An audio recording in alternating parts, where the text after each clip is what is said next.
happened just the other day at the jail. Man, let me tell you something. I went to the jail on yesterday, and after the press conference, and I think the acting sheriff did as good a job as you can do in explaining what was taking place. But listen to me. When I walked through the jail, and I went through the jail, and he took myself and Supervisor Calhoun and others through that jail, what I saw in APOC, what I saw in that jail, nobody deserves to live that way. I've been saying it. No, man, but I'm telling you, I know.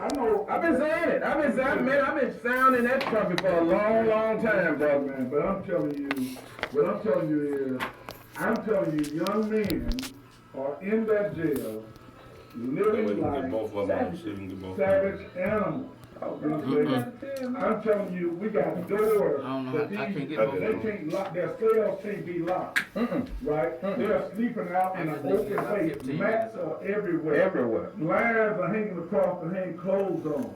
I mean, they can't lock the door. So that means if a medical person or a correctional officer has to go in there to do something, they are wide open to. They can't secure the cells, brother. It's impossible, man. Brother, listen. Let me tell you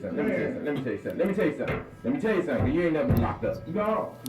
Let me tell you something. Listen to me real good. Control is correction. Control is correction. Did you hear what I said? Let me say it again slow. And that's one of the mottos of TDCJ, Texas Department of Criminal Justice, which is the largest prison population in the United States of America. They have over 100 penitentiaries in Texas. Texas understands control. I'm going to control this environment at all costs. We don't have that. We don't have that. I have said this for so long, and I'm sad that you had to see that, because I know how you are about people, especially young men. But guess what? It's real. It's real. But we have failed to control our situation in this county, in this city. African American people in power have failed to control. Now we fail to control our situation. Now that has overflowed, and even into our judicial system and into a facility that should be holding people who society has deemed unfit to be out due to some certain act of crime that they have committed. And I appreciate that, because that's control as well.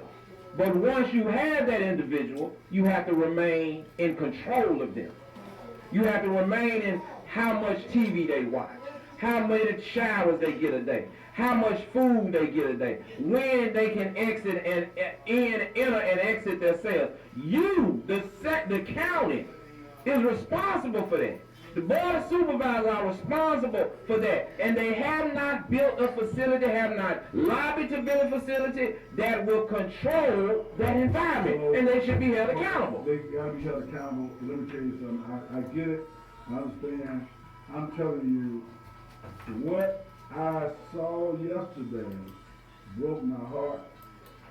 And let me tell you something. I've been down that jail and going back and forth to that jail for years and visiting people, but I've never seen it like that. You know what I'm saying? I'm talking about young men all able to move around at their will and leisure around other men. You got men that are locked up facing murder charges that might be locked up with somebody that is in on a DUI.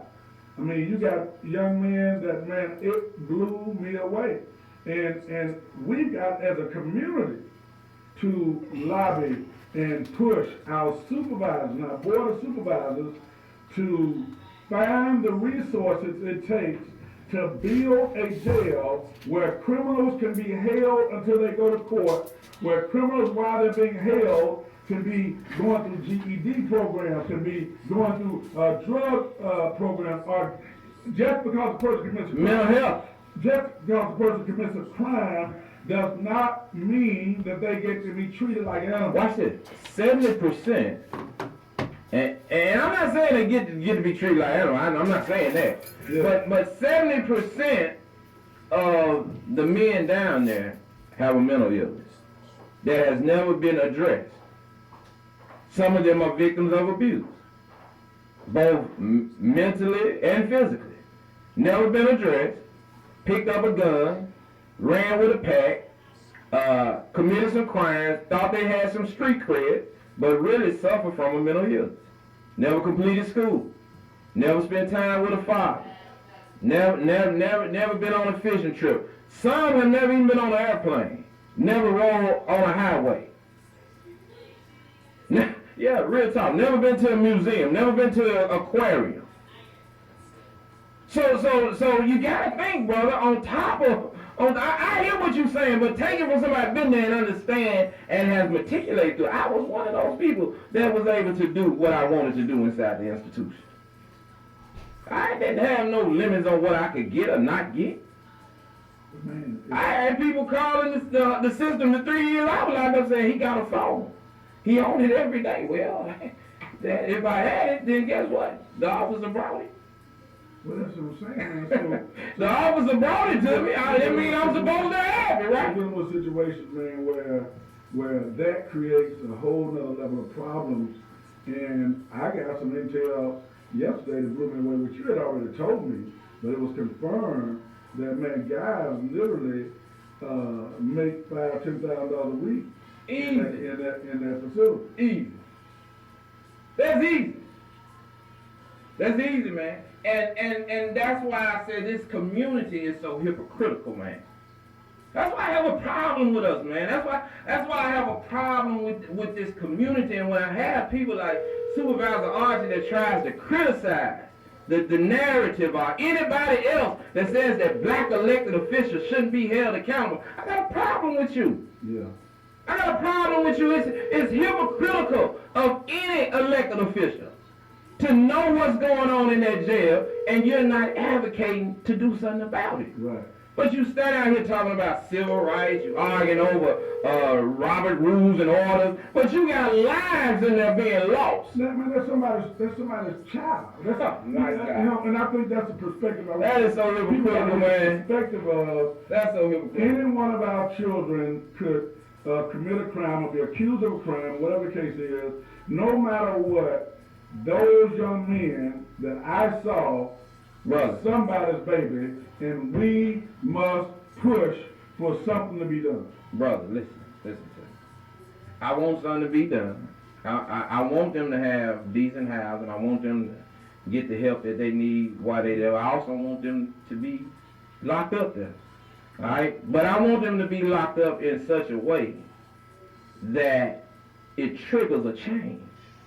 Rather you got 5 years or 25 years.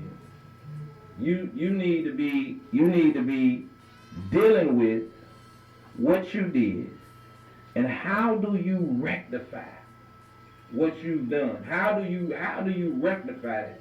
How do you prevent yourself? See, Malcolm said something. Malcolm said the crime is not what you did. The crime is remaining a criminal.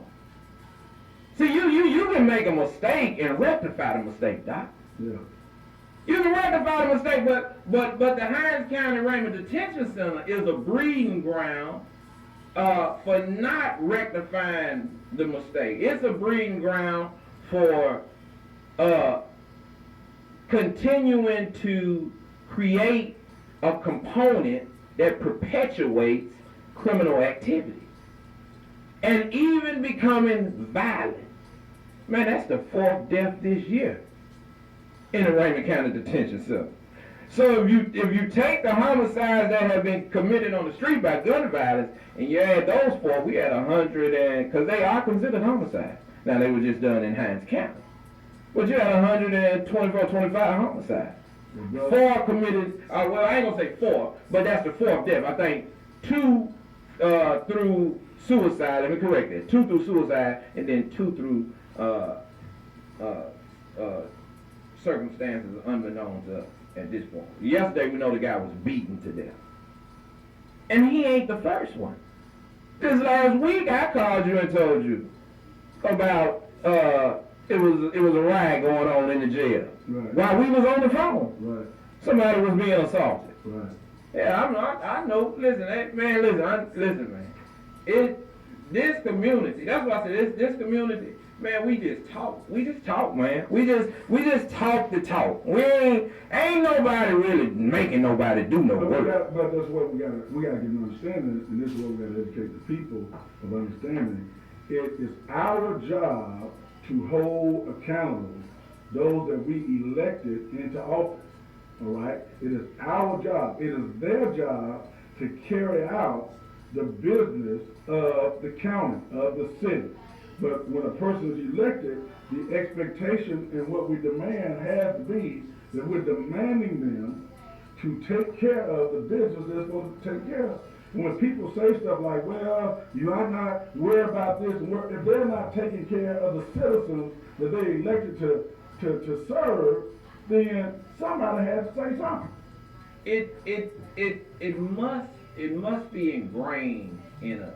It must be ingrained in us that you are required to speak up about anything that you know is detrimental to human life.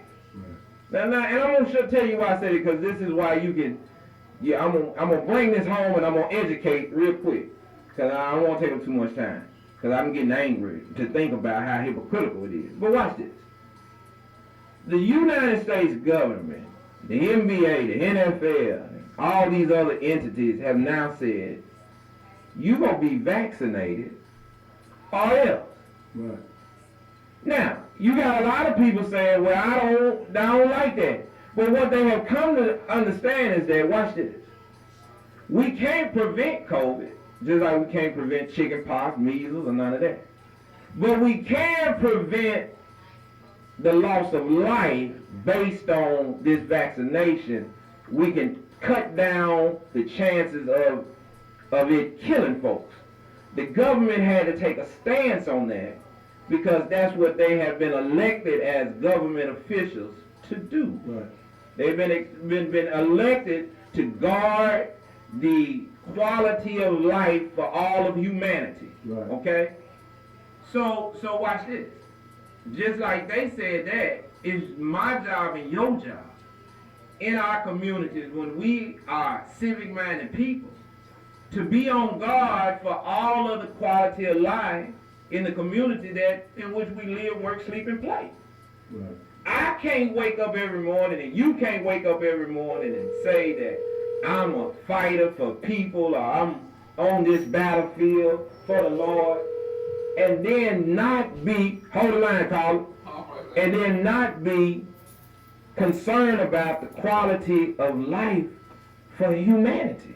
It has to be for all people. It has to be for all people. No doubt about it. It has to be for all people. And in doing that, you are committed and called to say something about situations that you know could damage the quality of life. Absolutely. And you know, and that's what I'm saying is, you know, I can want what's best for a person and not like what they did. That's right. That's right. Okay, but I still want them to be